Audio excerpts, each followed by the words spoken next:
everybody, and welcome back to Movie Files. Elliot here with a brand new TV review, and as you can see from the title, this is a season 1 review of Euphoria, which was on HBO. I'm here to talk about the season finale, the season in its entirety, talk about some of my favorite characters and what I'm looking forward to see for season 2. But before we get into all those details, I want to welcome all those who are new to Movie Files. Definitely do us a favor, hit that subscribe button and make sure you hit that notification bell so you can stay up to date with all of our reviews, also our unboxing videos, and we also do giveaways, so definitely subscribe. But also, I want to know, because this is one of my spoiler, I'm going to give it away right now, one of my favorite shows of 2019. I want to know what you all thought of this series. Let me know some of your favorite moments, your favorite characters. What are you looking forward to in season 2? Let me know in the comments. With that being said, let's get into this review for Euphoria season 1.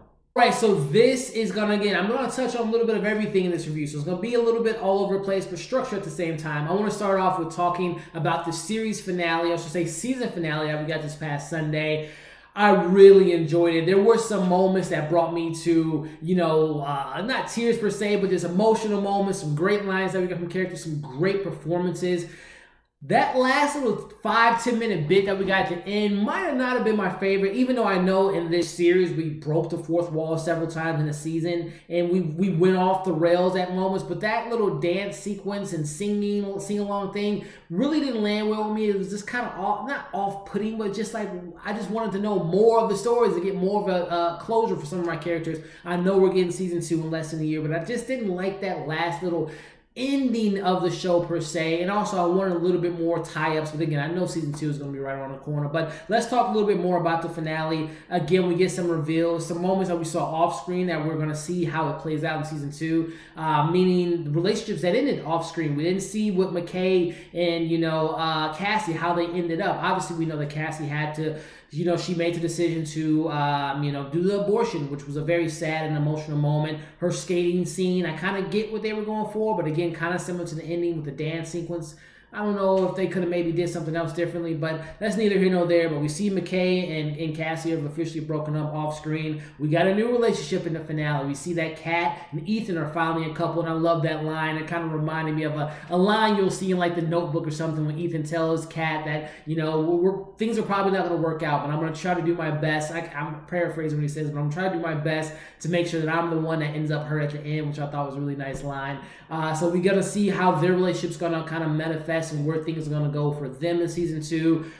We got the cliffhanger of one of my favorite characters, which I'm going to talk about my favorite characters here in a little bit. But, Fez, what's going on with Fezco and Mouse? Is he going to be taken out? Are they going to come to some agreement? He got the cash. Doesn't matter how you got it, right? He got the money there. But I really love Fezco, and I love that moment where we kind of don't know what's going to happen. So we're definitely excited to see where his character goes, and I hope they don't kill him off, because he's definitely one of my favorite characters. I love his moments that we got with him and Rue, and just his calm, cool demeanor, and him being, he's a drug dealer, but he's also a good guy, right? He's looking out for Rue. He has friends. He has his grandmother he's taking care of. And his little thug, little brother, I love that character as a whole. But there were so many things that we got in this finale. Again, I really enjoyed the performances. One of my favorite scenes in the finale was by far, and this might be a controversial take, I wouldn't necessarily say Nate's my favorite character, but he's definitely one of the more intriguing, more interesting characters on the show. But that moment when we see him and his dad after the football game, and he kind of tells him he lost control of the team, and he, kind of comes at his dad, and he puts him on the ground.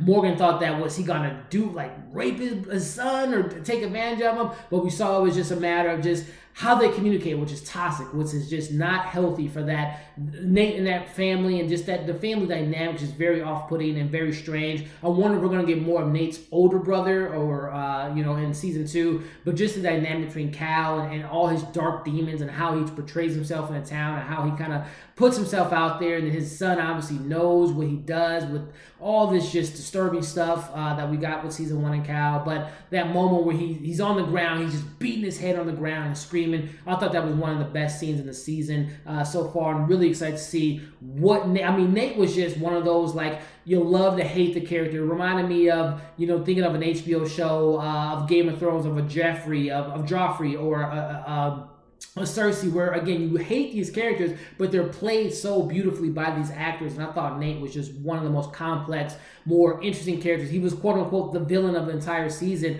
and all his schemes and blackmailing people was just so devastating to some of these characters, and what he did to that one guy. I think his character's name was Tyler, maybe. I can't think of the kid that was in college, and they made him say that he, took advantage of Maddie and all that. But man, Nate was just a very complex and interesting character. But again, like I said, as the whole, I liked how the season ended. I would have liked to see more closure, more wrap-ups. But again, I know hopefully we're going to get more answers in season 2. But again, like I said, my negatives would be some of those cut scenes with Cassie and the skating, and then obviously that little sing-along piece at the end was a little off-putting. It just kind of came out of nowhere. But again, I enjoyed the season finale.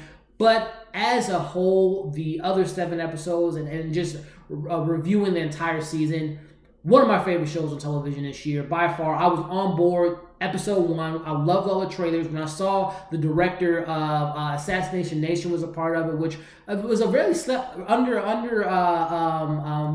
underrated film last year. I really enjoyed Assassination Nation. You can see Morgan and I, we did our review for that movie last year. Very good film in my opinion. Yes, it was very hyper-realistic and kind of over the top towards the end, but I really liked the themes that Sam Levinson kind of dived into in that movie. And when I saw that he was going to be the writer and director of this TV show, I was definitely on board. And then when you give me Zendaya, who I'm a big fan of, and then I wasn't really too familiar with the other cast, but again, the style that the trailers were cut in and the storylines that I kind of saw from the trailer, I was on board. And like I said, from episode 1 to episode 8, as soon as the show came on, I was addicted to it, and I was on board the entire season. This was such a great season because the show just dives deep into what a lot of these teenagers kind of go through. I'm 29 years old, so I haven't been to high school in over 11 years. And some of the stuff you can relate to, obviously relationships and not knowing who you are as a person and things of that nature. But there were some things that I didn't really relate to as far as like drug addiction or dealing with social media apps. Yeah, we had MySpace during my time of high school and Facebook, but Instagram was not a thing. Tinder and all those different websites. So it's definitely interesting to see this new generation of high schoolers and kind of what they deal with.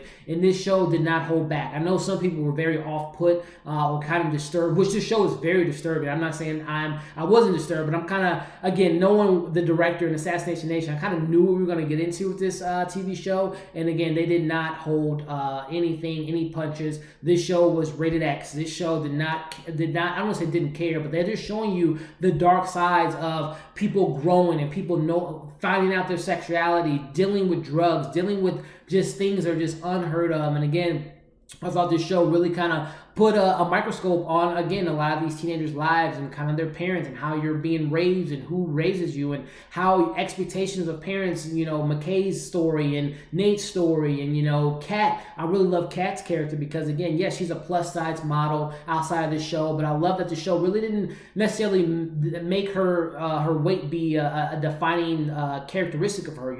She was a plus-size person, but she was very, she was searching to see her sexuality and kind of put herself out there. Her in a relationship with Ethan, she was kind of jealous, but she kind of went out there and these guys that were in high school before she was in high school were called the jocks, quote unquote jocks, but she was able to have them kind of wanting her and lust over her. So I kind of like that they didn't really focus on her being oversized or being a plus size or being depressed because she's overweight. She owned it, and I love that moment of Kat and Cassie's story where it was very emotional with her dad being addicted to drugs and leaving her, and her character being seeking out men approval and kind of her arc through the season. I love that, and I can't go without saying two of my favorite characters. Number 1, Zendaya. Again, very familiar with her work prior to the show. Let's just say very familiar. I was very familiar with her in the Spider-Man universe. I knew of Zendaya, of her being a model, being a singer, being a Disney thing, but I really didn't see too many movies or shows with her, so I was blown away when I saw her, this long formatted show. Again, loved her as MJ in Homecoming and Far From Home, but really seeing her stretch her acting abilities in this show was just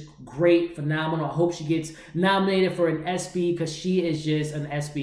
Nominated for an Emmy this year. I'm saying ESPY like an ESPN, but Emmy. She was so great as this character. She was complex. She had the emotional moment. She had a very depressing storyline with her dad passing away and her being addicted to drugs and just experimenting different drugs and pulling stories that she got from her director and doing her research on kids that deal with these types of addictions. I thought that she played Rue's character beautifully. I love her narration. I love her comedic moments in this show. I love her sticking up for her friends. I just thought she was such a well done character, and I'm excited to see what we get from her in season 2. I know a lot of people theorizing that is she dead when she's narrating things? Is she going to be alive? So really interesting to see, but I thought Rue played beautifully by Zendaya, was just a great character. Also, her counterpart, her love interest, her best friend in the show, or one of her best friends, her and Lexi was obviously best friends, but I thought Lexi was a great character, and I hope to get more of Lexi's story in season 2 and really kind of focus on her now that Cassie has kind of, she's still going to be a focal point, I imagine, but I imagine I'm going to get more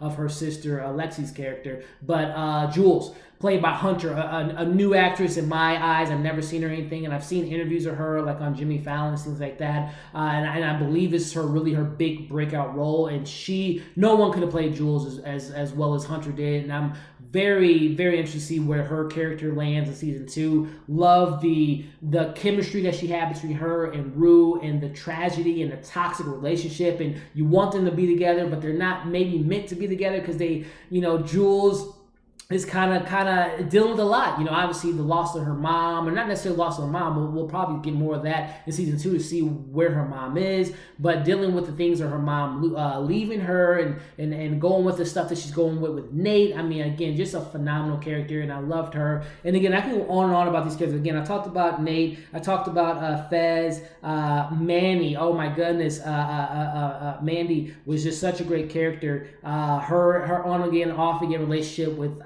Nate. I love her episode. You kind of see where she's coming from. Again, looking for acceptance, looking for an outlet, looking for love, because her family dynamic was a little weird. Again, her and her mom are not weird, but again, it's a lot of families go through that, where you have these people that get married that necessarily aren't in love for the right reason. They want to have kids, and they just kind of do they go by the book, and that's where you get with the character that we get with Mandy's character. And I thought that she was great and complex, and you were rooting for her at times, and you're like, well, how could she do that? Just leave Nate. But I'm excited to see what we get with more of her character in season 2. But again, I just thought that all these characters, again, we got a little bit more insight on McKay, and it'll be interesting to see if we get more of him in season 2. But again, from top to bottom, from supporting cast to main cast, I thought that everyone did a phenomenal job. I thought that you saw with Sam Levinson, the director and the writer, he directed more than half of the season. He wrote all the episodes. This is a personal story for him, and I'm glad that HBO gave him this outlet to express his thoughts on different subject matters and themes, and growing up in today's climate as a teenager. I mean, I thought that he did a phenomenal job. I'm really excited for season 2. I know we don't have an official release date. Everything I've read is going to be, we don't have to wait a full year, so I'm hoping that we're getting it sometime by the spring or maybe summer of next year. But I really enjoyed this series. If you haven't already, I know you might have heard that, again, I said it is disturbing. It's a lot of nudity. It's a lot of subject matters that you might not be comfortable with. But again, if you're looking to explore maybe a different point of view of a younger generation, or see how people deal with certain things that you might be dealing with, I think this show is definitely recommended. In my eyes, it is one of the best shows on television. HBO always does a great job when it comes to these series, and I'm so glad that it found a home on HBO. Again, I can't wait for season 2, and I was a huge fan of Euphoria season 1, and I'm really excited to see what they give us for season 2. So there you have it. That's my thoughts on the finale, some of my favorite characters, some of the favorite moments I loved throughout the season, and again, I'm really excited for season 2. So let me know in the comments what you thought about this review, what you thought about season 1, what you hope to see in season 2, some of your favorite characters. Let me know in the comments below. Like I said up top, we always appreciate the support. We're on the road to 700. We're so close to 700, so definitely help us get over that hump and get that 700 mark and continue to do our growth of this channel. Subscribe to our channel, like and share this video. Again, comment below. Keep an eye out for some more reviews coming pretty soon. Some giveaways coming up next week by the name of Avengers Endgame, so keep an eye out for that video. Again, thank you for watching this review, and we'll see you in the next one.